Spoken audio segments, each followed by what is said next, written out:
Ladies and gentlemen, it is your sweet Zionist Prince, Tall, the traveling clad, coming back to you live from the United States of America. We've got an article update today.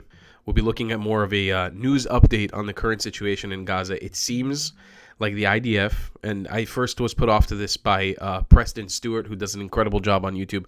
If you haven't watched Preston Stewart, I recommend for some of the most thorough war analysis possible around the world. But there was a reporting that came out from Manny Fabian, who speaks for the IDF, I believe, sometimes. And he was essentially reporting on the fact that it looks like the IDF is preparing for a major ground offensive in Gaza. There's a lot of moving parts here. I found an article from Times of Israel that sort of summarizes a lot of what we're going to go over right now. It's very interesting. Again, I'm in no way, shape, or form a war analyst or IDF spokesperson, but in the last year, I've come to learn a lot about how the IDF goes about doing this war. I've also been on the Gaza border a handful of times with the IDF myself. If you guys want, I recommend you watch those videos on my channel so you can kind of see getting the chance to interview soldiers, some that are in active duty, some in active combat, just to understand exactly the moving parts here. So IDF says it's holding off on a bid to crush Hamas' current op aimed at coaxing into a deal. In summary, before we get into reading the interesting bits of the article, it looks like the IDF right now is preparing for a major ground assault. Major ground assault, something that it actually has been putting off, and it got blamed for sort of dragging its feet for not pursuing the ground assault earlier, since the ceasefire broke down earlier in March. And it looks like what the IDF is planning right now is something major, something very big, so much so that it's going to bring Hamas right back to the negotiating table, as well as some news about a permanent, wow, that's a really loud P, permanent occupation of certain parts of Gaza. It looks like we may be taking Rafah back permanently. Let's take a look here at this article and read a little bit about it. So, the Israeli military said on Wednesday that it was not dragging its feet in the Gaza Strip and was actually continuing to ramp up pressure on Hamas to bring the terror group to agree to a hostage deal, but not moving ahead with a major offensive just yet. And it seems like there may be an element here about not attacking full on with Hamas because of Iran and the negotiations that are currently happening in the U.S. and trying not to stunt that. The Israel Defense Forces on March 18th resumed its attacks against Hamas with a surprise wave of its airstrikes, ending a 2-month ceasefire. Efforts to restore the truce have so far failed. A major offensive, which is intended to defeat Hamas in the battlefield, would likely cause the ceasefire hostage negotiations to completely collapse, according to the military, which is something that we all know is kind of on the table. If the fighting does go back to full scale like it was before, Hamas will leave the negotiating table probably permanently until either its defeat or the IDF's capitulation to its desires. We can only hope that it's the former and not the latter. Such an offensive would also endanger, unfortunately, the lives of the 59 hostages still held by Hamas, 24 of whom are believed to be alive. Now, the interesting thing here was that the military said its current operation against Hamas was intended to continue the pressure on the terror group while also preparing the ground for a potential major offensive. The current operation being carried out by 3 divisions, slowly, both to ensure the safety of troops and guarantee the hostage talks can continue, it said. The military said it expected that as long as the operation goes on with more territory captured, troops would encounter more friction with Hamas operatives who are currently being pushed back and largely not engaging with Israeli forces. It seems to be that we're really laying down the law on Hamas at the moment, and I mean, the IDF is kicking ass. I mean, I follow this stuff very closely, and I haven't seen almost any reporting whatsoever. Sorry, I'm going to cover this nice bloke's face out of the way so you can only focus on my nice mug. It seems like the IDF has really been kicking ass, especially, I mean, it's been a lot of airstrikes. I don't think there's been so much groundwork. I talked to some of my friends who are serving in Gaza right now, and there hasn't been so much ground assault, like physically firefighting, because, I mean, there has been some, but not much, because it seems like Hamas is really in sleep mode right now. They're literally just holding hostages, trying to survive. And we're getting very close to this crushing defeat that we may actually be able to bring upon them. So far, since Israel's renewed operations in Gaza on March 18th, the IDF estimates that it's killed at least 350 members of the terror groups, including 40 senior Hamas political officials and mid-level military wing commanders and other prominent terrorists, including some who participated in the October 7th onslaught. We've seen this over the course of the last month.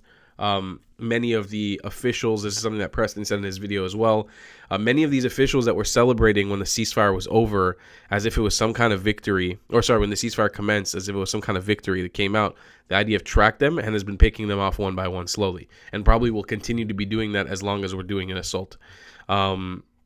The IDF has identified that these strikes, along with the blockade on the humanitarian aid entering the Strip, have resulted in increased pressure by Palestinian civilians against Hamas, taking place in the form of protests in the streets of Gaza. The military said there was no starvation in Gaza and then there wasn't enough food. The military said there was no starvation in Gaza and that there was enough food to last the population for now. The IDF said it does not want there to be starvation, which would harm its legitimacy to act against Hamas. Let's see here. This is the most interesting part. The military has also vastly expanded its buffer zones along the Gaza border, now comprising 30% of the Strip, which Katz said the IDF will hold permanently moving forward. That is big news. First of all, I wouldn't take what Israel says in this manner as gospel. Israel has relinquished the Gaza Strip in the past for peace. It's also relinquished the Sinai Peninsula for peace. It's done this many times. The Israeli government is looking for peaceful diplomatic options. And when it captures land, it's almost... And I don't think it should be like that. I think whatever we capture moving forward is ours, fair, square. They attacked us. They refused to release the hostages. We capture land. We keep it. Now, I know that the international community will probably force our hand at some point to actually release this land back. But it is very interesting, and I think the right move that at least it's important that at least the sentiment is that we're not returning this. It is ours. In Rafah itself, the IDF Gaza division has been clearing the neighborhoods of the Sha'abura and Tel Sultan of remaining Hamas infrastructure. If you guys have seen pictures or photos of Rafah, there's nothing left. Rafah is clean swept, done. You can see the old lines of where the roads used to be, but the city itself is gone and destroyed. And it looks like, according to this article as well, another military competes operations inside Rafah. The IDF buffer zone in southern Gaza will stretch from the Egyptian border to the outskirts of Khan Yunis with a more than 5-kilometer radius and includes the entire city of Rafah in it. So there you go. It's right there. It looks like we are taking back Rafah permanently. I'm going to pull up a map here. So I want you guys to take a look here. I'm going to make myself a little bit a wee bit smaller, but not too small so you don't miss me. We have the Gaza Strip here. You can see again how close it is. You have this little pin red in Rafah. So Rafah, again, the whole conversation for many months was about the Philadelphia corridor, which runs parallel to Rafah and the crossing in Egypt, which is one of the reasons it was a very big issue that essentially Egypt helped facilitate the massacres of October 7th, because using this Philadelphia corridor, Egypt was able to facilitate bringing in weaponry, money, cash, weapons, cars, whatever it be, for Hamas in Gaza. So Egypt, as I always say, directly to blame for October 7th and beyond. Egypt is complicit in the attack of October 7th, and they don't get any of the blame for it, which is really fucked up. But Rafah here, all of this city will be taken back. Probably the border will be right outside of Khan Yunis. All of this will be taken back to Israel. I honestly think that's the smartest move. There should be no more conversation about Egypt blockading Gaza, because anyways, we only get the blame for blockading Gaza. So let's fully blockade Gaza as Israel without giving Egypt any of the benefits of blockading Gaza as well. They've been blockading Gaza in a violent manner for the last 20 years as well. They have restricted them from immigration. They've restricted them from food, everything, except for weapons that they've smuggled in for them. It is time that we take back Rafah, we take back the Philadelphia corridor permanently, and we keep it under our territory. That way we can monitor what comes in and out of Rafah forever moving forward. This should not be back. This should be our land moving forward forever. I don't care if they build an army base across the whole thing, which probably they'll have to, or some sort of massive checkpoint, but it looks like that's what it's going to have to be. So that's our little map analysis there. So finally, we're looking at a bit of a summary of what we're looking at here. According to Hamas-run health ministry, more than 50,000 people in the Strip have been killed. We're saying at least 25,000 of them, according to the IDF, are soldiers, men fighting age, have been killed or presumed dead in fighting so far. The toll cannot be verified and does not differentiate between civilians and fighters. Israel assesses it has killed about 20,000 combatants in Gaza as of January, as well as 1,600 terrorists inside Israel during the Hamas onslaught. Israel's toll in the Gaza ground offensive and military operations border stands at 410. So that's what we're looking at right now. That's your news update on what's going on in Israel, Gaza. Interesting times are upon us. There's major negotiations breaking out. We're looking at one more week now. We're half a week left. It's Thursday by the time I'm uploading this. Saturday, there's another round of negotiations with the U.S. and Iran, between the IRGC, the disgusting dictatorship that is taking over the Middle East. And then we have, obviously, what's going on in Hamas.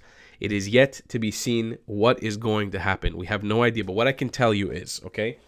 I can tell you this definitively. If you want to support this channel, I highly recommend you get a white colonizer hat. Look how beautiful this hat is. Look how beautiful this hat is. White colonizer hat. You can get it on the travelingclad.com if you want to represent you being a white colonizing Zionizer. Support my channel so I can keep doing what I do. And I love you guys very much. I love you a long time. Thanks for watching my content and engaging with me. And I'll see you in the next one. Goodbye, Clads. If you believe in my content and want to support me, just know your help is needed. There's a bunch of great ways to support me, being PayPal, Buy Me a Coffee, or joining my Patreon community down below. Patreon is the best way to support my channel, and you'll get a bunch of cool perks depending on what tier you join. Another great way to support me is by buying my merchandise on thetravelingclat.com. I regularly drop new merch designs like this beautiful hat, or this amazing shirt, where you can support the channel and get something cool for yourself. I also have an amazing Discord community with people from all over the world. Thank you so much for your support.